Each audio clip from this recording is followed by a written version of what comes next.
আমন্ত্রণ জানাচ্ছি আপডেট সংবাদে। শুরুতেই জানিয়ে দিব গুরুত্বপূর্ণ শিরোনাম, এরপরেই থাকবে বিস্তারিত। একের পর এক বিস্ফোরণে কেঁপে উঠল সিরিয়া। এদিকে ইসরায়েল জুড়ে ব্যাপক ক্ষয়ক্ষতি, সরকারের কাছে ক্ষতিপূরণ চেয়ে 90,000 আবেদন। এদিকে আন্তর্জাতিক আণবিক শক্তি সংস্থার উপর কড়াকড়ি আরোপ করল ইরান। আরও জানিয়ে দেব ইসরায়েলের হয়ে কাজ করা 700 ভাড়াটে সৈনিক গ্রেফতার। সর্বশেষ জানিয়ে দেব যেভাবে ইরানের কাছে ধরাশায়ী হয়েছে ইসরায়েল। শুনছিলেন সংবাদ শিরোনাম, এখন বিস্তারিত। তার আগে অনুরোধ থাকবে ভিডিওতে একটি লাইক দিন এবং কমেন্টস করে জানিয়ে দিন কোন জেলা থেকে বা কোথা থেকে আমাদের সঙ্গে যুক্ত রয়েছেন। এবার একের পর এক বিস্ফোরণে কেঁপে উঠল সিরিয়া। সিরিয়ায় বেশ কয়েকটি শক্তিশালী বিস্ফোরণের খবর পাওয়া গেছে। ইরানের মেহের নিউজ এজেন্সি জানিয়েছে অন্তত 10টিরও বেশি শক্তিশালী বিস্ফোরণ ঘটেছে।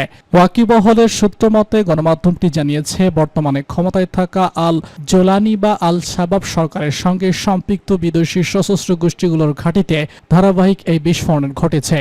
লেবানিস আল মায়াদিনের প্রতিবেদন অনুসারে আল শাবাব সরকারের প্রতিরক্ষা মন্ত্রণালয়ের ড্রোন ইউনিটের সঙ্গে যুক্ত স্থাপনাগুলোতে লক্ষ্য করে লাতাকিয়া অঞ্চলে বিস্ফোরণের ঘটনা ঘটে।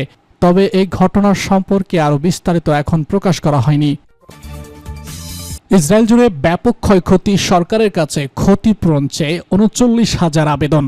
টানা 12 দিনের সংঘাতে ইসরায়েল জুড়ে ক্ষয়ক্ষতির পরিমাণ কতটা ভয়াবহ তা তেমনভাবে সামনে আসেনি, কারণ ইসরায়েল সরকার ক্ষয়ক্ষতির তথ্য প্রকাশে নিষেধাজ্ঞা আরোপ করে রেখেছিল। তবে দখলদার দেশটিতে যে ব্যাপক ক্ষয়ক্ষতি হয়েছে সেটি অনেকটাই অনুধাবন করা যায় সম্প্রতি সামনে আসা ইসরায়েলিদের ক্ষতিপূরণ চাওয়ার তথ্যের ভিত্তিতে। মঙ্গলবার বার্তা সংস্থা অ্যানাদোলোর এক প্রতিবেদনে বলা হয়েছে, সংঘাত শুরু হওয়ার পর থেকে যুদ্ধবিরতি কার্যকর পর্যন্ত 12 দিনে ইসরায়েলি ক্ষেপণাস্ত্রের কারণে দৃষ্ট ক্ষয়ক্ষতির জন্য জনগণের কাছ থেকে 39,000 ক্ষতিপূরণের আবেদন পেয়েছে ইসরায়েল। ইসরায়েলের পত্রিকার মতে 13 জুন ইসরায়েল ইরান সংঘর্ষ শুরু হওয়ার পর থেকে ইসরায়েল কর কর্তৃপক্ষের প্রায় 38,700টি ক্ষতিপূরণের দাবি পেয়েছে। এই দাবিগুলোর মধ্যে রয়েছে ভবনের ক্ষয়ক্ষতির জন্য 30,809টি, যানবাহনের ক্ষতির জন্য 3,713টি এবং সরঞ্জাম ও অন্যান্য জিনিসপত্রের ক্ষতির জন্য 4,080টি। ইসরায়েলের দৈনিক পত্রটি আরও জানিয়েছে অনুধাবন করা হচ্ছে ইরানের ক্ষেপণাস্ত্র হামলায় বহু ভবন ক্ষতিগ্রস্ত হয়েছে, কিন্তু এখনও পর্যন্ত সেগুলোর ক্ষতিপূরণ দাবি করে আবেদন জমা পড়েনি। ইতিমধ্যে ইসরায়েলি ওয়েবসাইট জানিয়েছে শুধুমাত্র ইসরায়েলের তেল আবিবেই 24,932টিরও বেশি আবেদন জমা পড়েছে এবং দক্ষিণাঞ্চলীয় শহর আশকলনে জমা পড়েছে 10,793টি। তবে প্রকাশিত ক্ষতিপূরণের আর্থিক পরিমাণ কত হতে পারে সে বিষয়ে বিস্তারিত হিসাব দেওয়া হয়নি। প্রসঙ্গত, তেহরান পারমাণবিক বোমা তৈরির দ্বারপ্রান্তে রয়েছে এমন অভিযোগে গত 13 জুন ইরানের সামরিক এবং পারমাণবিক স্থাপনা লক্ষ্য করে বিমান হামলা শুরু করে ইসরায়েল। তবে সেই অভিযোগ দৃঢ়ভাবে অস্বীকার করে ইরান। এরপর ইসরায়েল ভূখণ্ডে তেহরানের প্রতিশোধমূলক ক্ষেপণাস্ত্র এবং ড্রোন হামলা শুরু হয়। পরে 3টি ইরানি ক্ষেপণাস্ত্র হামলায় 3টি ইরানি পারমাণবিক স্থাপনায় বোমা হামলা চালিয়েছে যুক্তরাষ্ট্র। দুই আঞ্চলিক পরাশক্তির মধ্যে 12 দিনের সংঘাতের পর অবশেষে মঙ্গলবার সকালে উভয় পক্ষের সম্মতিতে ইসরায়েল ও ইরানের মধ্যে যুদ্ধবিরতি ঘোষণা করেন মার্কিন প্রেসিডেন্ট ডোনাল্ড ট্রাম্প। আন্তর্জাতিক আণবিক শক্তি সংস্থার উপর কড়াকড়ি আরোপ করল ইরান। আন্তর্জাতিক আণবিক শক্তি সংস্থার সঙ্গে সহযোগিতা স্থগিত করার জন্য একটি বিল পাশ করেছে ইরানের পার্লামেন্টের। নূর নিউজের বরাত দিয়ে বুধবার আল জাজিরা এই তথ্য জানায়। বিলটি পাশের মধ্য দিয়ে ইউই এর সঙ্গে সহযোগিতা স্থগিত করার পরিকল্পনা অনুমোদন পেল। দেশটির কর্তৃপক্ষ জাতিসংঘের পারমাণবিক পর্যবেক্ষণ সংস্থার সঙ্গে তথ্য আদান প্রদান আরও সতর্ক হবে। পরিকল্পনার অধীনে আইইএ পরিদর্শকরা কেবল সর্বোচ্চ জাতীয় নিরাপত্তা পরিষদের স্পষ্ট অনুমোদনের মাধ্যমে এবং সংস্থাটি যদি দেশের পারমাণবিক স্থাপনাগুলোর নিরাপত্তার নিশ্চয়তা দেয় তবেই ইরানে প্রবেশ করবে। নূর নিউজ সংবাদ প্রেসিডেন্টের একজন সদস্যের উদ্ধৃতি দিয়ে জানিয়েছে, সংস্থাটি আগের মতো ইরানের পরমাণু পর্যবেক্ষণ করতে পারবে না, তাদের কড়াকড়ি মধ্য দিয়ে ইরানে প্রবেশ করতে হবে। এদিকে যুদ্ধবিরতির পর পরমাণু কর্মসূচি নিয়ে নতুন ঘোষণা দিয়েছে ইরান। দেশটির পারমাণবিক সংস্থার প্রধান মোহাম্মদ ইসলামী ঘোষণা দিয়েছেন। মোহাম্মদ ইসলামী হলেন ইরানের প্রধান পারমাণবিক গবেষণাতে ইসরায়েল এবং যুক্তরাষ্ট্রের ধারাবাহিক হামলার পর ইরান তার পারমাণবিক শিল্পের ক্ষয়ক্ষতি মূল্যায়ন করছে।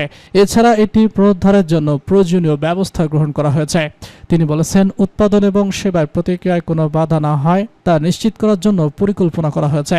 তিনি আরো জানান, হামলায় ক্ষতিগ্রস্ত স্থাপনাগুলোর দ্রুত পুনরুদ্ধারের জরুরি ব্যবস্থা গ্রহণ করা হয়েছে এবং জাতীয় স্বার্থ সুরক্ষায় সব ধরনের পদক্ষেপ নেওয়া হবে। এর আগে 22 জুন ইরানের পরমাণু স্থাপনায় হামলা চালায় যুক্তরাষ্ট্র।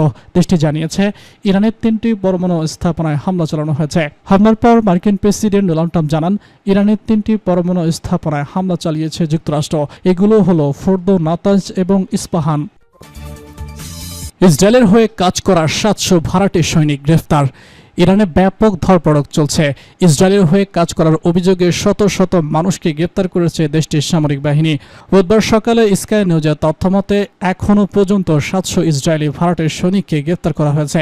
নূর নিউজ এজেন্সি জানিয়েছে, গত 12 দিনে ইসরায়েলের সঙ্গে সম্পর্ক থাকার অভিযোগে 700 জনকে গ্রেপ্তার করেছে ইরান। ইরানের রাষ্ট্রীয় গণমাধ্যম ফার্স্ট নিউজ তাদের ইসরায়েলি ভাড়াটের সৈনিক হিসেবে উল্লেখ করেছে। দেশটির সামরিক সূত্র আরও জানিয়েছে, গত 12 দিনে 10,000 ড্রোন জব্দ করা হয়েছে। এসব ড্রোন বিস্ফোরক বহনে সক্ষম। ফার্স্ট নিউজ আরও জানিয়েছে, ইরান ইসরায়েলের আক্রমণ শুরু হওয়ার পর থেকে ইহুদিবাদী সরকারের গুপ্তচর নেটওয়ার্ক দেশে অত্যন্ত সক্রিয় ছিল। ইরানি গোয়েন্দা এবং নিরাপত্তা বাহিনী 12 দিনের মধ্যে তাদের মধ্যে 700 জনের বেশিকে গ্রেপ্তার করতে সক্ষম হয়েছে। দাবিগুলো স্কাই নিউজ স্বতন্ত্রভাবে যাচাই বার্তায় করতে পারেনি। ইরানি কর্তৃপক্ষ সবার পরিচয় প্রকাশ করেনি। তারা বলেছে, স্বতন্ত্রের স্বার্থে গোপনীয়তা বজায় রাখা হচ্ছে। সব গুপ্তচরকে গ্রেপ্তার করে শাস্তি দেওয়া হবে। এদিকে আন্তর্জাতিক আণবিক শক্তি সংস্থার সঙ্গে সহযোগিতা স্থগিত করার জন্য একটি বিল পাশ করেছে ইরানের পার্লামেন্ট। বিলটি পাশের ফলে ইআইএ পরিদর্শকরা কেবল সর্বোচ্চ জাতীয় নিরাপত্তা পরিষদের স্পষ্ট অনুমোদনের মাধ্যমে এবং সংস্থাটি যদি দেশের পারমাণবিক স্থাপনাগুলোর নিরাপত্তা নিশ্চয়তা দেয় তবেই ইরানে প্রবেশ করতে পারবেন। নূর নিউজ সংসদ সদস্যের প্রেসিডেন্টের একজন সদস্যদের উদ্ধৃতি দিয়ে জানিয়েছে, সংস্থাটি আগের মতো ইরানের পরমাণু কর্মসূচি পর্যবেক্ষণ করতে পারবেন না।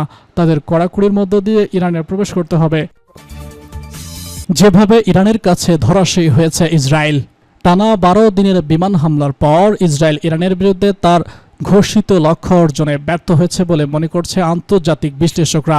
যুদ্ধবিরতির পর দখলদার ইসরায়েলি প্রধানমন্ত্রী বেনিয়ামিন নেতানিয়াহুর লক্ষ্য পূরণ এর দাবিকে গোলমেলে আখ্যা দিয়ে আল জাজিরার প্রকাশিত এক বিশ্লেষণে জারি গোল্ডবার্গ তুলে ধরেন ইসরায়েলের কৌশলগত সীমাবদ্ধতা এবং ইরানের প্রতিরোধ সক্ষমতা। ওরি গোল্ডবার্গ দীর্ঘদিনের ধরে মধ্যপ্রাচ্যে বিশেষ করে ইরান এবং ইসরায়েলের সম্পর্ক নিয়ে কাজ করছেন। তিনি একজন ইসরায়েলি রাজনৈতিক বিশ্লেষক ও ভাষ্যকার। এই প্রবন্ধে গোল্ডবার্গ জানিয়েছেন, ইসরায়েল ইরানের সরকার পরিবর্তন ও দেশটির পারমাণবিক কর্মসূচির লাগাম টানা সহ বেশ কয়েকটি লক্ষ্যের সামনে রেখে যুদ্ধ শুরু করলেও শেষমেশ কিভাবে ব্যর্থ হয়েছে। সম্ভবত এর উত্তর হলো না। মনে করা হচ্ছে, ইরান মার্কিন যুক্তরাষ্ট্র কর্তৃক আক্রান্ত ফোর্দো স্থাপনা থেকে তাদের গুরুত্বপূর্ণ পারমাণবিক স্থাপনা সরিয়ে নিয়েছিল। এই উৎপাদনগুলোই পারমাণবিক কর্মসূচির সবথেকে জরুরি অংশ। তাই পারমাণবিক কর্মসূচির লাগাম টানার চেষ্টা ব্যর্থ হয়েছে বলে মনে করা হচ্ছে। ইসরায়েল ইরানের পারমাণবিক কর্মসূচির কতটা ক্ষতি হয়েছে সেটাও পরিষ্কার নয়।